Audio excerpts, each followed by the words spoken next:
So, Christopher Leinberger, we're delighted to have you here in Sydney. You've been doing some fantastic work in American cities, looking at the real estate implications of, what is popular in the market in a kind of new housing markets. Could you say a bit about that work, and then about your visit to Sydney? Well, as you know, the U.S. probably invented sprawl. It was a brand new concept in 100 years ago, and there was great pent-up demand for it, and we in real estate provided what the market wanted, which was low-density, drivable suburban stuff. And we, like you here, had lots of land, so that's where the phrase dirt cheap came from, and we just kept on pushing it further and further out into the hinterlands. Well, we found over the last 15 years, doing market research and consumer research and just watching the trends, that pendulum's begun to swing back towards demanding walkable urban again. And we see this in the various price premiums that we have for housing, for apartments, for retail, for office. And what used to be very cheap, walkable urban 20 years ago, is now the most expensive offering in the marketplace. And we're finding that we've overbuilt drivable suburban, and that the prices are now flat or in fact falling. Can you say a bit about your typology isn't just walkable urban and drivable suburban, you've got places in between, and we feel as though we've got quite a lot of places kind of along this spectrum. What have you discovered? Well, those are the two ways to build the built environment, but there's a lot of variation within each. So with walkable urban, you can have densities such as downtown Sydney, which is extremely high density. But most of the walkable urban that we see being demanded is more of a small town sort of feel, much less dense, but it's still compact enough so that you can walk to get most of your daily needs met within walking distance. And walking distance is no more than a kilometer. And you're discovering that there's appetite for this even in what we might think of as the more suburban kind of... In fact, what we've found in the U.S. is at least half of the pent-up demand for walkable urbanism is in the suburbs. It's the urbanization of the suburbs that's the big trend. We've been seeing our downtowns turn around for the last 15 years, but now the new frontier is in fact the urbanization of the suburbs. So Mark, Stockland's been showing some great intellectual and market leadership, I think, around sort of density done well and the quality of the built environment. Does this discussion have echoes for you about how you see your activity? No, absolutely. And I mean, today, Tim, we just released the livability index. So we've been doing that since 2011.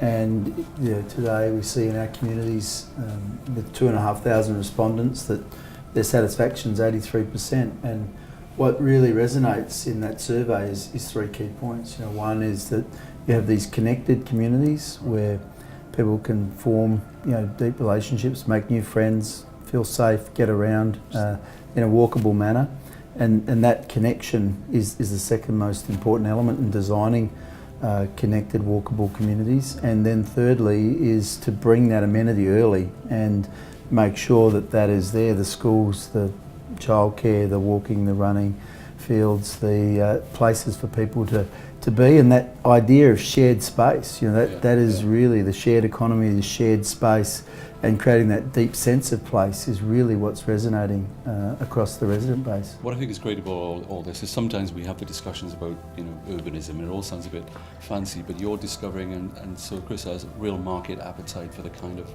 density done well discussion. People want to mix some of the residential appeal of some kind of suburban environment with a bit more of a walkable environment to walk to centres and all this kind of stuff. So it's great that you are doing the work on what people like and then building some of those places. Now, one of those places that we love in the Committee for Sydney, we took Chris to and your team yesterday, was Balgowlah Shopping Centre, which is actually a very good mixed-use place in Sydney, and I think it's a bit of a model. You're proud of that, I think. Yeah, no, we're very proud of that. I've never had a bad thing said about Balgowlah, and it really integrates those key elements. It's smart and it's connected, and it's a place where people can easily walk around, get to the shops, the services, public transport's very central, and the quality of what is there is good. In a relative sense, it was a very affordable project as well. And so bringing those elements together, has created a better way to live for the residents of Balgowlah, and they love those elements. And to Chris's point, we're now seeing that resonate, right across Australia in all our communities that would have traditionally not have had townhomes in them, and not had those town centres as early as what you're now seeing it. Just on a personal front, I moved into that area, and part of the attraction was that we could walk to the Balgowlah shopping centre, and it's a walkable centre for us. Actually, that's a fascinating point, because these concentrations of high-density, walkable urban places benefit the suburban neighborhoods around it. That they have the best of two worlds. Yeah. They can live in suburbia and walk to great urbanism.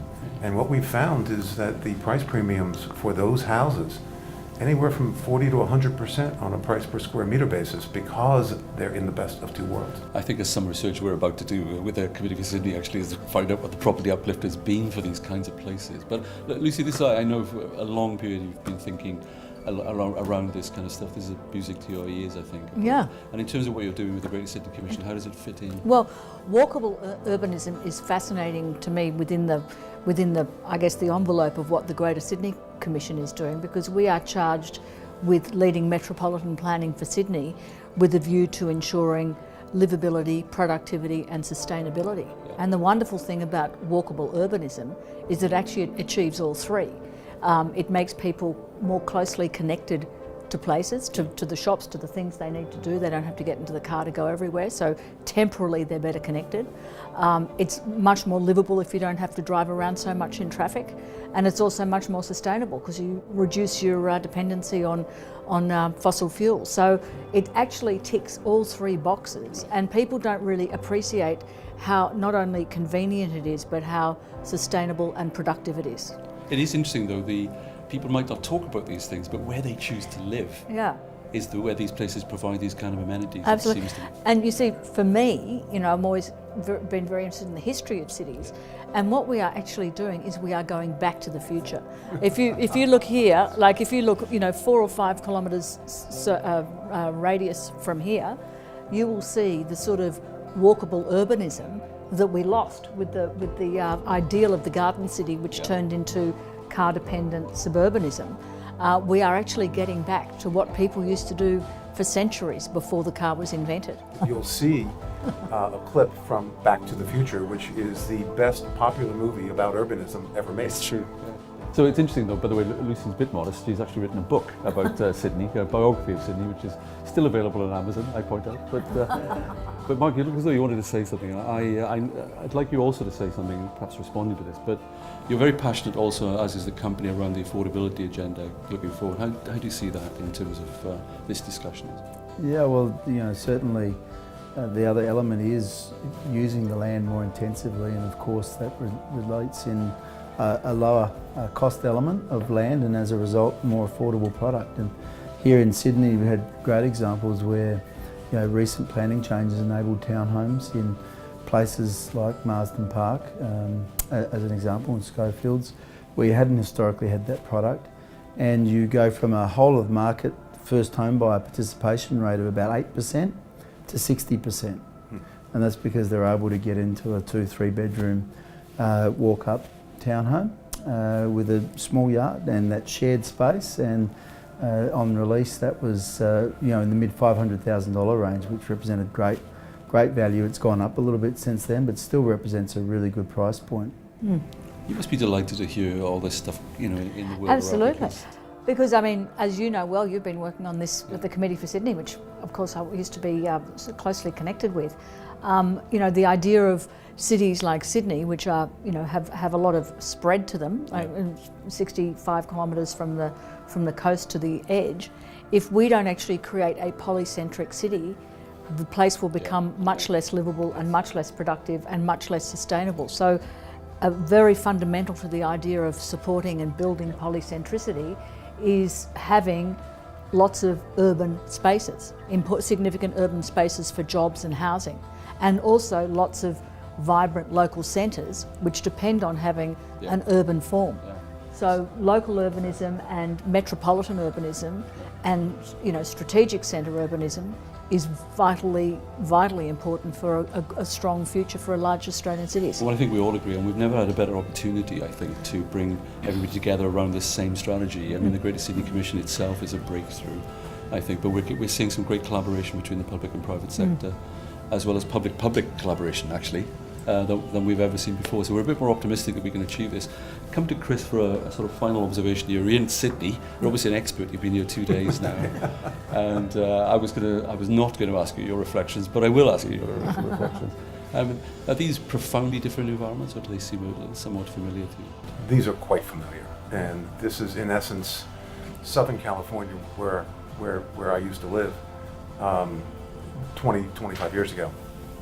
And the thing about Southern California is that they have reached the end of their ability to grow in a drivable suburban manner. As a result, they have now invested massively, $160 billion locally raised to put in place their rail transit system. So, yeah. And that they are now back to the future, building walkable urban places. And it's interesting because they're building it based upon the former rail network that was in place 100 years ago. And so hopefully you in Sydney will not have to experience what Los Angeles has had to go through these last 20, 30 years to get to that point. You can do it before you get to the pollution-filled, congested place that Los Angeles has become. Yeah. I was going to say, I think my final question actually for Mark, got a proposition first, which is that we learn from international experience, and it's great that Stockland's enabled this conversation to happen, because Chris has got a very distinguished reputation and it's really interesting stuff for us. So it's great, and thank you very much for assisting in that. Great cities collaborate to compete, so the public-private collaboration is critical, the international collaboration is critical. But what is great, I think, about the moment is that we've got companies like Stockland actually delivering stuff with these principles. I mean, it's a good time to be doing this stuff. Do you feel optimistic about building this city? Yeah, no, very. I think the Greater Sydney plan that the Greater Sydney Commission under Lucy's stewardship is putting forward has real solutions in it. It defines an overarching set of principles around connectedness and enabling infrastructure and places for people to live, work and play in a deterministic way. And if we can do that well, you can get tremendous benefits in the way that we're talking. And if you take an Australian statistic for a moment, in the next decade, diabetes will see an increase in healthcare costs of $89 billion. $89 billion. And so the social and economic dividend of getting these things right is huge. And it really is not only the solution to a happier, healthier, better way to live, but it solves also fiscal issues as it relates to funding these spiralling health costs. And so everything points in the right direction, and you've now got this position from an overarching point of view. You now need to ensure that all the players come together, and that ultimately it's not just the state government working with local government, but it's also the departments, and it is the delivery of infrastructure. And clearly the private sector has a role to play, to be responsible and to adhere to these principles and to find those natural synergies to create the element of affordable and social housing, to densify sensibly, to incorporate the childcare and the play spaces and the playgrounds and the town centres, and to graduate the density in a way in which it has that real human scale. So people, when they're engaging with it, feel that it is personable, and you have that passive surveillance and you have those connections. There are bigger agendas about building this city in a healthy way that we're into. From a health point of view, the U.S. Surgeon General has said that walkability, if it was a pill, would be the miracle pill of the century. And then, of course, from the climate change point of view, it's 60, 70, 80% of the way that we're going to address climate change is by building walkable urban places. They are so much more energy efficient. So on these not small points, I think we conclude our conversation and say thank you, Mark, thank you, Chris, and thank you, Lucy, for what I thought was a brilliant conversation, which I hope goes viral. Thank you. Cheers. Thank you.